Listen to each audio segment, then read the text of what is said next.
Bismillahirrahmanirrahim. Assalamualaikum warahmatullahi wabarakatuh.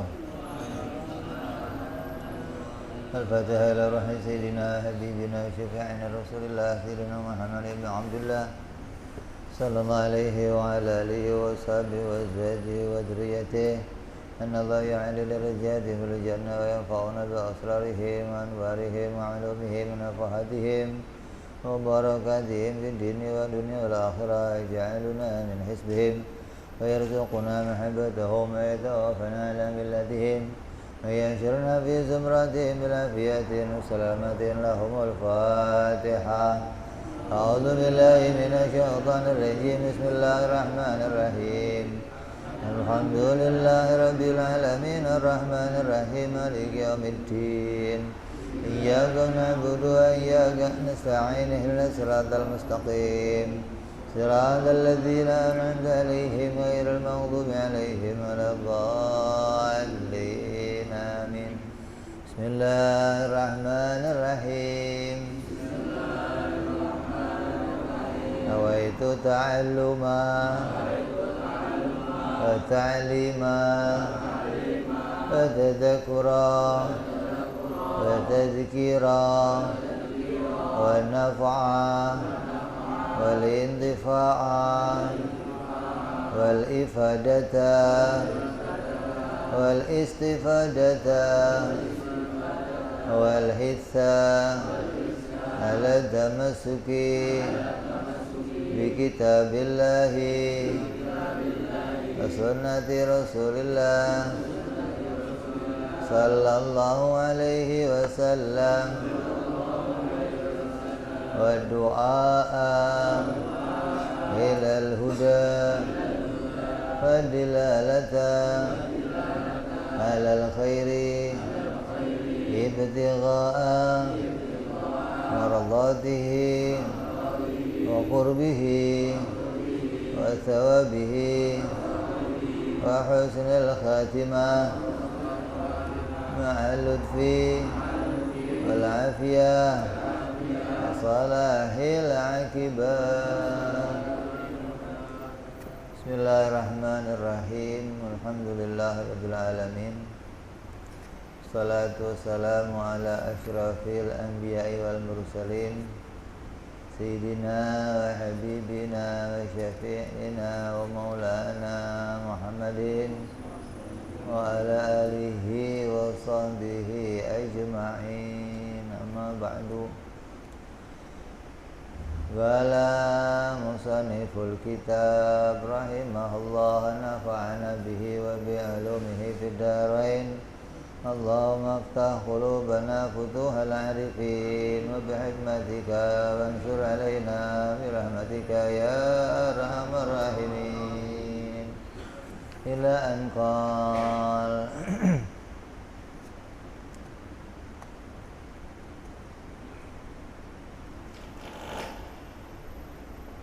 Sarah hikmah yang ke-9.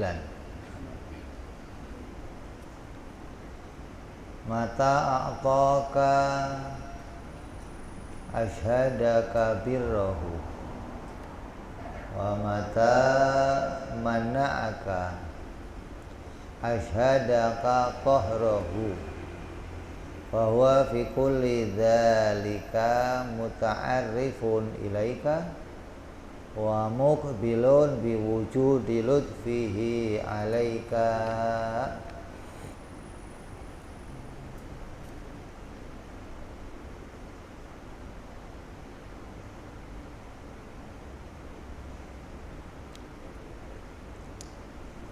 Artinya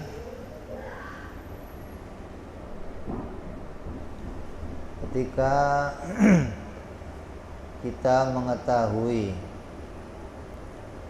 bahwa Allah memberikan sebuah pengkabulan kepadamu,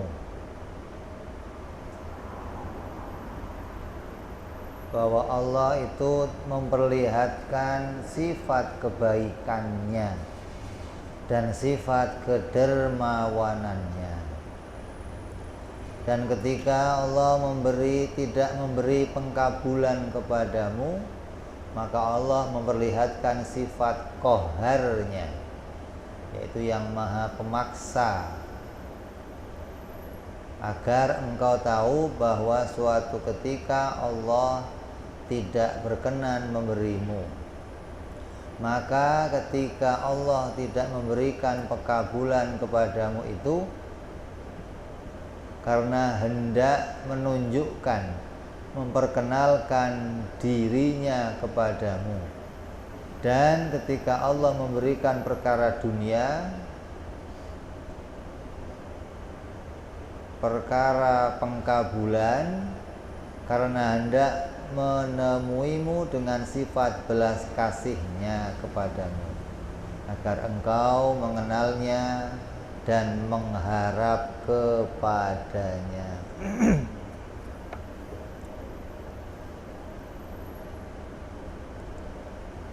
Artinya Allah itu mau memperkenalkan dirinya kepada si hamba. Kita kembali ke hikmah yang kemarin nih. Allah memberikan sesuatu dan Allah mencegah sesuatu. Ketika kamu diberi sesuatu oleh Allah, berarti Allah memperkenalkan dirinya maha baik kepadamu.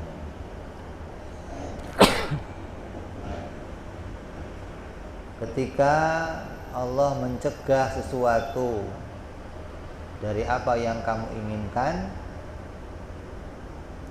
maka Allah memperkenalkan sifat qaharnya, sifat maha pemaksanya, sifat nggak bisa diaturnya kepadamu, gitu. Jadi dikasih ya mestinya kamu bisa tahu ini isyarah apa, nggak dikasih juga mestinya kamu tahu ini isyarah apa, gitu loh. Jadi kedua-duanya itu Allah mau menunjukkan sifat-sifatnya kepadamu, gitu. Jadi jangan ngelihat diri kamunya sendiri, jangan, tapi lihatnya Allahnya ini kenapa nih kok Allah ngasih saya, gitu loh. Kenapa sih kok Allah ini nggak ngasih saya? Oh, ternyata Allah mau menunjukkan sesuatu dari sifatnya kepada kita. Jadi dari keduanya itu Allah mau menampakkan sifat-sifatnya kepada kita. Jadi jangan tahu-tahu kita yang buruk sangka kepada Allah, jangan.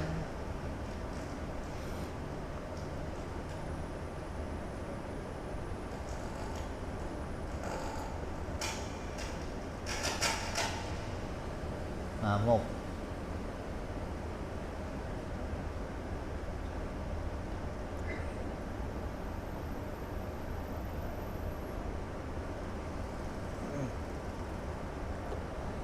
Jadi dalam hikmah ini kita akan mengenal ada al-ata wal al-man'u, gitu loh. Al-ata itu Allah menampakkan sifat pemberiannya kepadamu. Kalau al-man'u itu sifat pencegahan. Allah mencegah memberikan sesuatu kepadamu. Maksudnya al-ata adalah sesuatu yang diberikan Allah sesuai dengan keinginan kita. Kamu pengen lulus sekolah, lulus. Kamu pengen ngaji, dapat ilmu, dapat, gitu. Kamu pengen punya kerjaan, dapat kerjaan. Pengen punya HP, dapat HP. Itu maknanya Allah menampakkan sifat al-ata, sifat maha pemberinya kepadamu. Apa yang kamu hajatkan dikabulkan oleh Allah, disegerakan pemberiannya oleh Allah, namanya al-ata. Nah kalau al-man'u adalah sesuatu pemberian yang tidak sesuai dengan keinginan kita gitu. Pengennya lulus nggak lulus, pengennya kawin nggak kawin, pengennya berangkat haji nggak berangkat, gitu loh. Jadi Allah mencegah sesuatu dari apa yang kita inginkan. Namanya apa? Al-man'u, atau mencegah sesuatu dari diri kita gitu.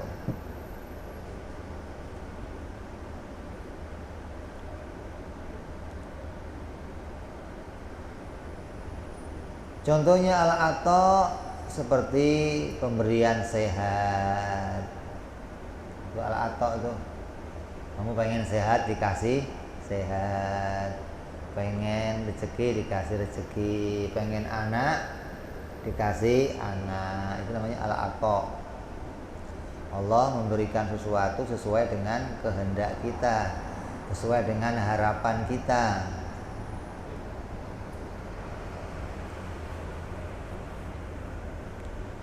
Apabila kita mendapatkannya, maka ketahuilah bahwa Allah menuntut kita untuk bisa menyaksikan kebaikannya. Ketika dikasih itu ada tuntutan dari Allah. Apa tuntutannya?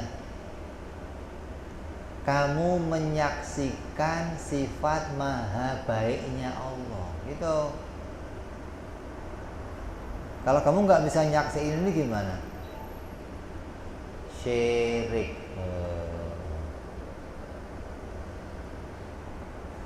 Allah ngasih sesuatu kepadamu, kok kamu nggak bisa bersaksi kalau Allah itu yang maha baik, malah yang kamu tuduh, wah kalau nggak ada si Anu mau nggak dapet saya, wah bahaya nih. Oh kalau nggak saya kerja ya nggak dapet. Oh, kalau saya nggak begini nggak dapat, tidak bisa melihat murni kebaikannya Allah, berarti kamu tercegah. Kamu tidak sesuai dengan apa yang diperintahkan oleh Allah. Karena dengan Allah memberi sesuatu, Allah merintahin kamu agar kamu punya kesaksian bahwa Allah itu maha baik. Gitu.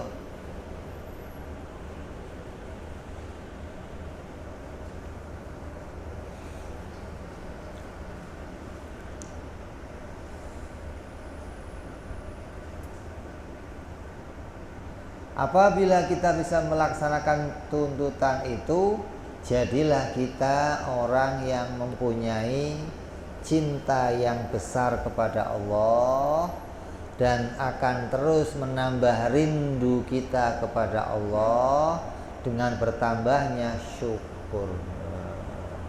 Ketika kita bisa lihat selalu ini datang dari Allah, kebaikannya Allah, kebaikan Allah. Terus tuh tiap waktu asal dapat sesuatu lihat kebaikan Allah, kebaikan Allah. Masih bisa kedip, lihat kebaikan Allah. Masih bisa nafas, lihat kebaikan Allah. Masih bisa gerak, lihat kebaikan Allah. Masih bisa jalan, lihat kebaikannya Allah. Maka ketika terus-menerus kamu menyaksikan itu, maka kamu akan menjadi orang yang cinta, akan punya perhatian kepada Allah. Karena jangankan manusia, hewan. Kamu tahu hewan? Hewan tahu? Itu kalau kamu kasih makanan, besok kasih lagi makanan, besok apa sikapnya? Jinak apa liar? Sama siapa? Lah kok kamu kok nggak jinak-jinak? Itu berarti kamu kalah sama hewan. Nggak usah kamu tes deh. Kamu ngambil kucing yang liar, yang ngamukan nih, kasih, besok kasih lagi, besok sikapnya apa? Langsung begini sama kamu, lulut langsung. Itu hewan begitu. Nah ini Allah itu ngasih kebaikan kamu begitu. biar kamu jadi orang yang bisa merindukan Allah, bisa patuh kepada Allah, bisa jinak kepada Allah, tunduk kepada Allah. Apalagi manusia yang berakal. Oh, yang nggak berakal aja tunduk gitu loh. Loh, kita berakal kok nggak tunduk? Nah, ya. Berarti kamu nggak pernah menyaksikan kebaikan Allah. Ini bedanya nih. Kalau hewan langsung melihat orang yang ngasih, maka dia akan jinak tuh tunduk sama yang ngasih. Lah kamu kalau nggak pernah melihat Allah, terima terus kebaikannya kamu terima, tapi nggak pernah menyaksikan, ya nggak bakal pernah tunduk. Ini masalahnya. Karena nggak pernah bisa menyaksikan kalau itu dari Allah. Dia menyaksikannya dari si anu, gua nyari sendiri. Kalau gua nggak usaha gimana mau dapet? Lah Allah mana? Nggak tahu dia kemana. Gitu loh. Maka dengan dasar kamu ngaji tauhid itu bisa tahu tentang wahdaniyahnya Allah, bahwa segalanya itu atas pemberiannya Allah. Ketika bisa kamu sadari ini tiap waktu, tiap nafas, tiap kedipan, tiap gerak, tiap kamu bisa ngelangkah, bisa takbir, bisa ngunyah, bisa apa saja, itu bentuk kebaikannya. Nanti kalau udah dikasih stroke, nggak bisa gerak, nah baru tuh ya Allah, ingatnya Allah. Pas bisa jalan, lupa lagi sama banyak tuh yang begitu tuh. Kalau pas dikasih paceklik, ingat Allah. Kalau pas dikasih longgar, lupa lagi sama Allah. Padahal dikasihnya itu semua agar kamu bisa cinta kepada Allah dan akan terus bertambah rindunya kepada Allah. Dan bertambahlah syukur kita, tambah pula nikmat Allah yang akan diberikan kepada kita. Apa firmannya apa? Lain syakartum la azidannakum wa in kafartum inna adzabi lasyadid. La in syakartum, kalau kamu bisa bersyukur atas nikmatku, maka akan aku tambah nikmat-nikmat tersebut. Tapi kalau kamu ingkar itu apa maksudnya? Kufur nikmat Allah yang ngasih, tapi kamu nggak perhatiin, dianggap bukan dari Allah. Awas, azabku akan datang kepadamu. Itu loh, namanya nikmat yang Allah berikan itu agar kita jinak tunduk kepada Allah gitu loh. Bisa rindu kepada Allah, bisa perhatian kepada Allah. Karena nggak ada lagi pemberi selainnya Allah Subhanahu wa ta'ala.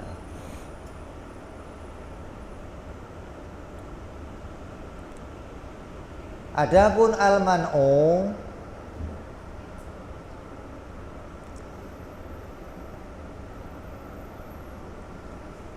adapun yang al-man'u itu adalah sebuah musibah,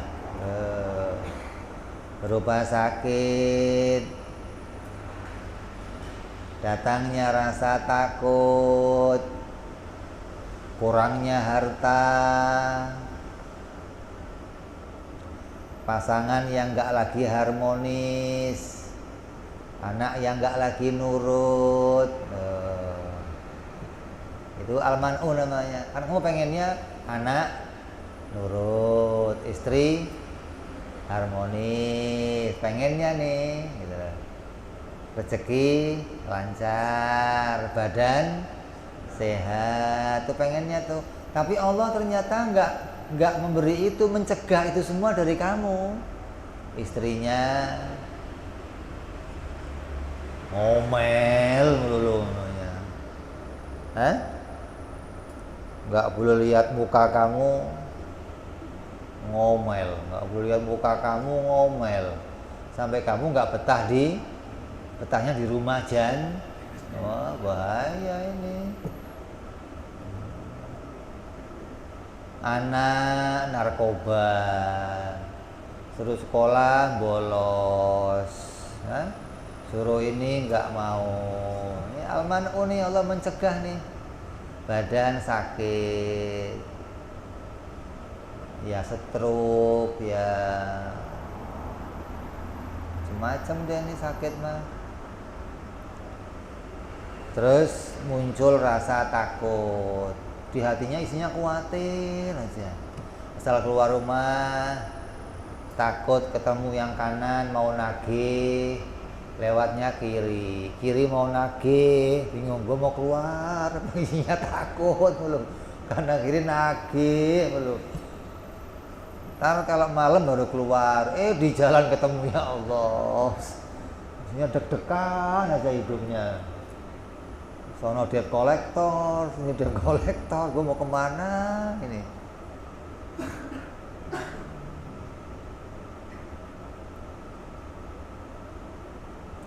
Dan yang lain-lainnya dari semua yang kita inginkan dicegah oleh Allah. Apabila kita mendapati hal seperti ini pada kita, ketahuilah bahwa dengan itu semua Allah menuntut kita agar kita menyaksikan sifat maha pemaksanya Allah, gitu. Bahwa Allah itu nggak cuma bisa ngasih doang gitu loh, Allah juga bisa mencegah apa yang kamu inginkan dan memaksakan apa yang Dia inginkan, gitu. Kalau yang kamu nggak inginkan itu nggak terjadi, yang terjadi itu bukan yang kamu inginkan, berarti yang terjadi pengennya siapa? Pengen siapa? Oh, ini nggak tahu yang pengen siapa, Bib. Kan repot, masa nggak tahu yang pengen siapa? Saya aja nggak pengen, Bib. Kalau ente nggak pengen kok terjadi, berarti yang pengen Allah. Siapa lagi? Saya mah nggak pengen sakit. Bini kamu ya nggak pengen, tapi sakit, terus pengen siapa? Tahu nih pengennya siapa? Masa ada begitu? Kalau kamu nggak pengen sakit terus sakit, berarti yang pengen sakit siapa? Allah, gitu. Lah, ketika kamu ditampilkan yang demikian, berarti Allah mau menampakkan sifat maha pemaksanya kepada kamu. Bisa nggak ada seorang hamba nolak pada sifat pemaksanya Allah? Kamu dipaksa oleh Allah menerima apa yang Allah kehendaki. Allah pengen bikin gempa bumi, yang bisa nolak siapa? Allah pengen bikin banjir, yang bisa nolak siapa? Allah pengen bikin kamu sakit, Allah pengen bikin kamu dipecat dari kerjaan. Ini sesuatu yang dipaksakan oleh Allah untuk kamu terima.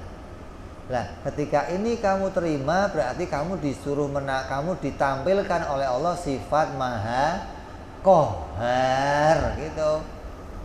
Makanya kata Imam Ghazali, kamu itu kalau mengenal sifat Allah jangan separuh.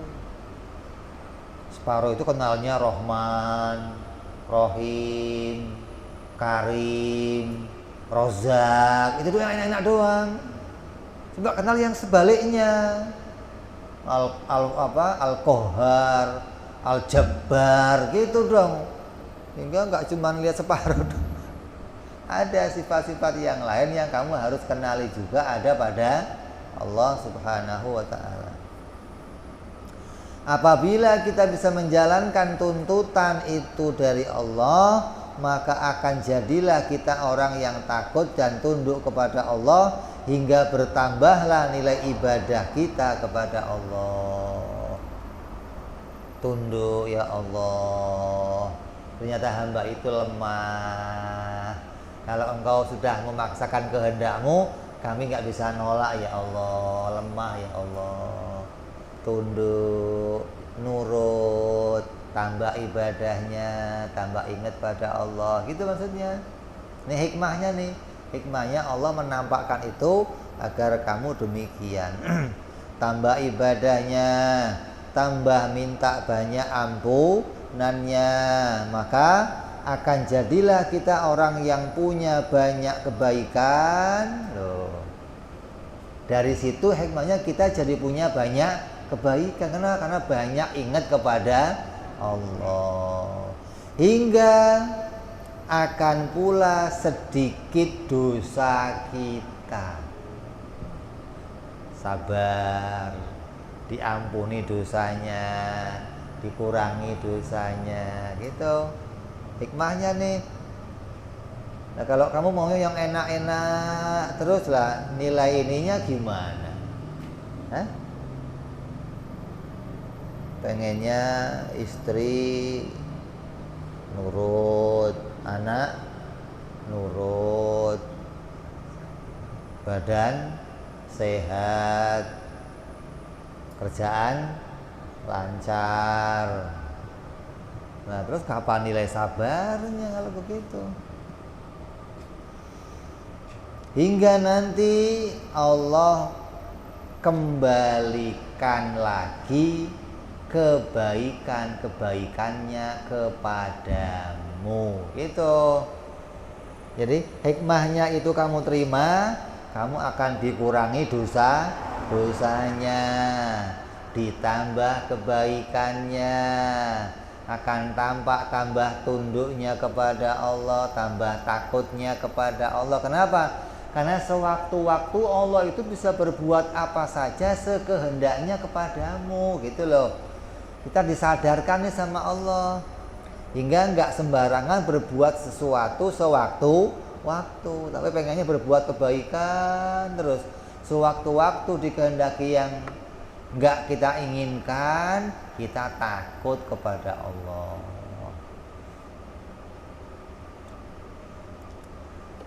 Kata sebagian ulama pensyarah kitab Hikam, Hikam ini yang mensyarahi banyak.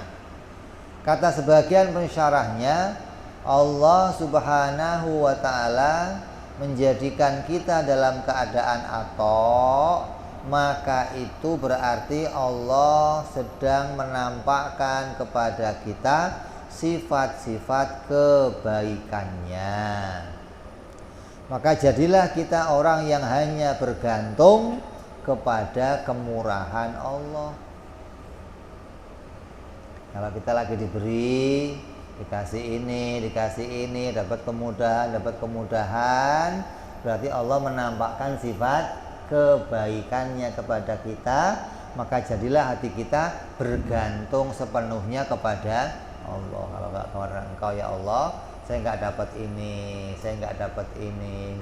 hingga orang lain nggak pernah lagi digantungin oleh diri kita. Akan jadilah kita orang yang bebas dan tamak dari makhluk, terbebas dari bergantung kepada makhluk. Kenapa? Karena senantiasa melihat kebaikan-kebaikannya Allah, hingga nggak lagi melirik kebaikan dari makhluk, gitu loh. Kalau kamu nggak melihat ini, nanti akan melihatnya siapa? Makhluk. Lu mah kaya, nggak pernah ngasih gua, lu mah tamak aja sama makhluk nih. Ada orang cerita, alhamdulillah nih gua dapat rezeki, bagi-bagi kayak lu mah cerita-cerita doang. Tamak akhirnya. Kenapa? Karena nggak pernah melihat kebaikan-kebaikan Allah pada dirinya, hingga ketika ada makhluk dapat rezeki, dapat kebaikan lebih, dia tamak pada kebaikan-kebaikan itu. Padahal dirinya udah penuh dengan kebaikan Allah. Hanya gara-gara nggak pernah disaksikan, nggak pernah diamati, nggak pernah dirasakan, dia menganggap belum dapat apa-apa dari Allah. Lu mah dapat melulu, gua mah nggak dapat. dapat. Padahal tiap waktu dikasih sama Allah. Akan terbebas dari tamak kepada makhluk dan terbebas dari penyakit sedihnya, dari penyakit sedih, terbebas dari penyakit duka cita.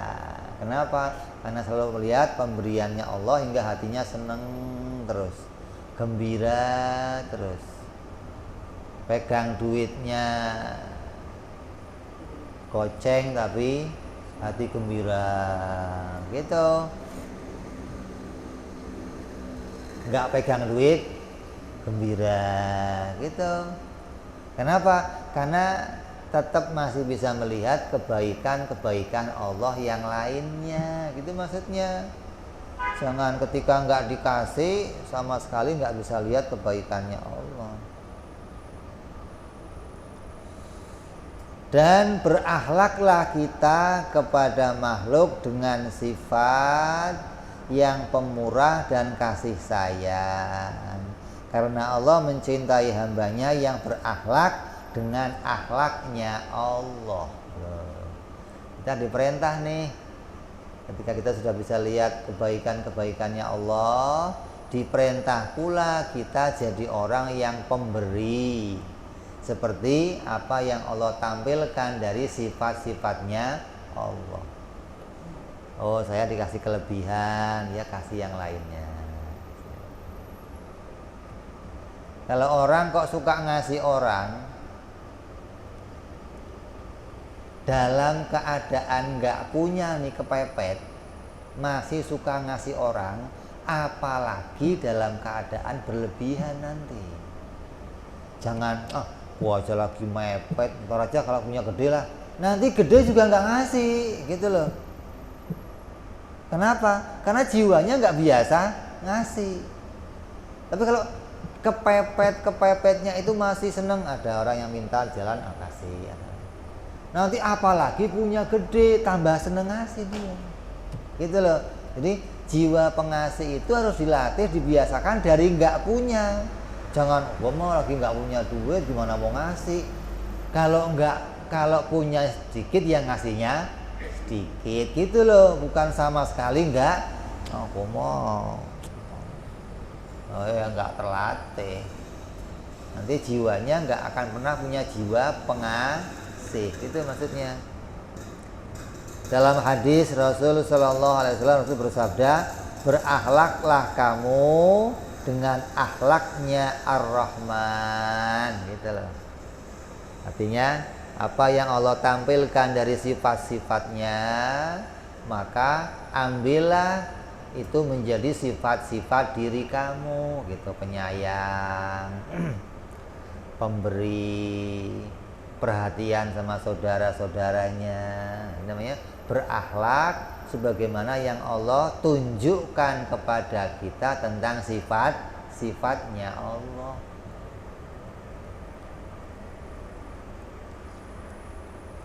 Nyambung gak nih?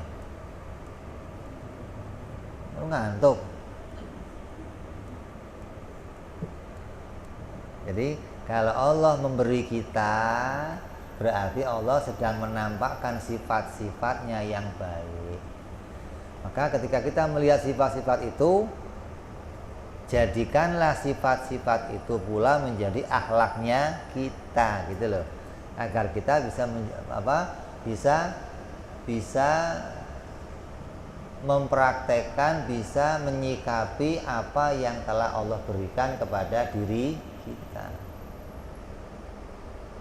Allah ngasihnya baik, ya kita sikapi dengan kebaikan. Ambil bahwa ini adalah sifat-sifat yang Allah tampilkan pada diri kita. Sebaliknya,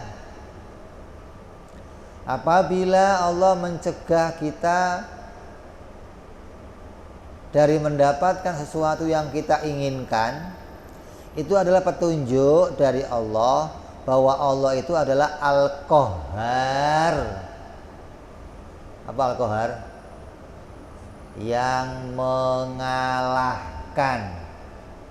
Al-Jabbar, yang memaksa, gitu. Ada yang menang sama Allah, ada. Apa yang Allah kehendaki pasti terjadi pada diri kita. Itu namanya Al-Qahhar, Al-Jabbar. Apabila kita bisa mengetahui ini, maka haruslah ini membuat rasa takut kita bertambah kepada Allah.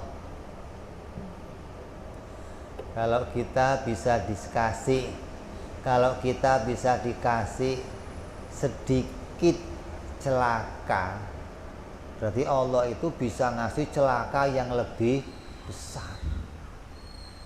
Bisa ngasih celaka yang lebih besar.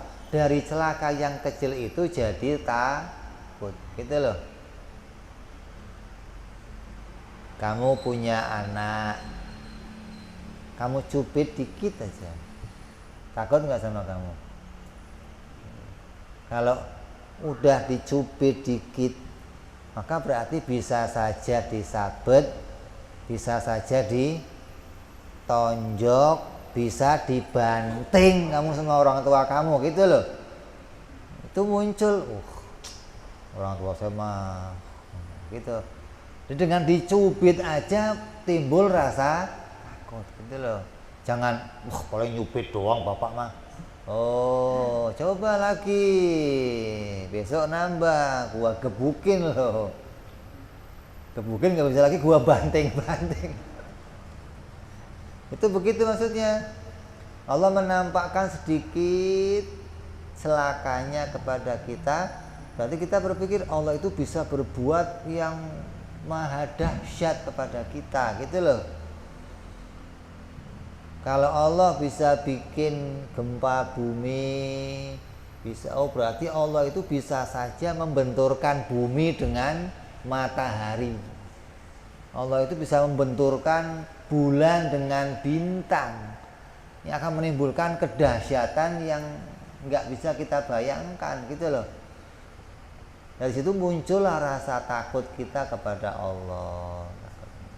Dengan berpikir ini maksudnya, melihat sifat-sifat ini diberikan kepada kita, ditunjukkan kepada kita oleh Allah Subhanahu wa ta'ala. Maka bila begitu pasti kita akan dijaga oleh Allah, dan justru kita akan dimuliakan oleh Allah. Ketika muncul rasa takut, tambah tunduk kepada Allah, maka justru kita akan jadinya dijaga oleh Allah dan akan jadi orang yang tambah dimuliakan. Kenapa? Karena sifatnya tambah sopan, tambah gitu loh. Jadi orang yang betul-betul tambah mengabdikan dirinya kepada Allah Subhanahu wa ta'ala. Karena Allah itu menempatkan posisi hambanya itu sesuai ukuran seberapa besar kadar cintanya dan seberapa besar kadar takutnya kepada Allah. Derajat seorang hamba nih akan diposisikan oleh Allah naik seberapa, itu ukurannya apa? Seberapa kadar cintanya dan seberapa kadar takutnya. Yang kata Nabi apa? Orang yang paling takut kepada Allah di antara kalian adalah aku. Setakut-takutnya orang kepada Allah di antara kalian adalah aku. Maka Nabi orang yang paling tinggi derajatnya. Jadi tambah kamu takut kepada Allah, tambah kamu tinggi derajatnya. Gitu loh. Begitupun tambah cintanya kamu pada Allah, tambah tinggi derajatnya. Ini ukurannya itu aja. Jadi apa yang disampaikan Nabi menunjukkan bahwa Nabi itu orang yang paling cinta kepada Allah, dan Nabi itu orang yang paling takut kepada Allah, hingga Nabi itu orang yang paling tinggi derajatnya di sisi Allah Subhanahu wa taala. Kalau kita kok takutnya sedikit, ya kadar kita ya derajatnya sedikit. Kok kita nambah takutnya akan naik kadarnya. Terus begitu sampai kita diangkat pada puncaknya kemuliaan oleh Allah Subhanahu wa taala dengan meningkatnya derajat takut dan cinta kita kepada Allah. Jadi setiap keadaan itu diberikan oleh Allah kepada kita, itu adalah tuntutan kepada kita untuk mengenali ketuhanannya Allah dan membuat kita cinta, tambahnya cinta kepada Allah dan membuat kita tambah takutnya kepada Allah. Setiap keadaan kita, apapun keadaan yang Allah berikan, itu akan menuju kepada apa? Tambah cintanya kita kepada Allah atau tambah takutnya kita kepada Allah. Dengan itu tambahnya kita mengenali sifat ketuhanannya Allah. Dari sinilah manusia diangkat derajatnya. Gitu maksudnya. Jadi hubungannya apa nih Beb? Kenal Allah, kenal sifat-sifat Allah, kenal hak-haknya Allah. Oh, hubungannya akan muncul di hati kita tambahnya cinta atau tambahnya rasa takut. Dengan tambahnya ini hubungannya apa? Tambahnya tinggi derajat kita di hadapannya Allah Subhanahu wa taala. Tapi kalau ini nggak pernah membuahkan apapun, nggak pernah membuahkan rasa cinta, nggak pernah buahin rasa takut, yang nggak pernah membuahkan tambahnya derajat kita kepada Allah, gitu loh sebaliknya. Ya segitu-gitu aja derajatnya udah. Nggak ada penambahan apapun di hadapannya Allah Subhanahu wa taala. Ya, mudah-mudahan kita semua dengan ngajinya ilmu ini, ngajinya ilmu tauhid, tumbuhnya di hati kita kenal kepada Allah, tumbuhnya di hati kita tambah cinta kepada Allah, tambah punya rasa takut kepada Allah, hingga akan tambah diangkatnya derajat kita oleh Allah Subhanahu wa taala menjadi kekasih-kekasihnya Allah Subhanahu wa taala. Amin ya rabbal alamin. Ala hadhihi niyyah wa ala niyyatin shalawat ila hadratin nabi. Al-Fatihah. A'udzu billahi minasyaitonir rajim. Bismillahirrahmanirrahim. Alhamdulillahi rabbil alamin arrahmanir rahim maliki yaumiddin. Iyyaka na'budu wa iyyaka nasta'in. Ihdinas siratal mustaqim. Siratal ladzina an'amta 'alaihim ghairil maghdubi 'alaihim waladdallin. Amin.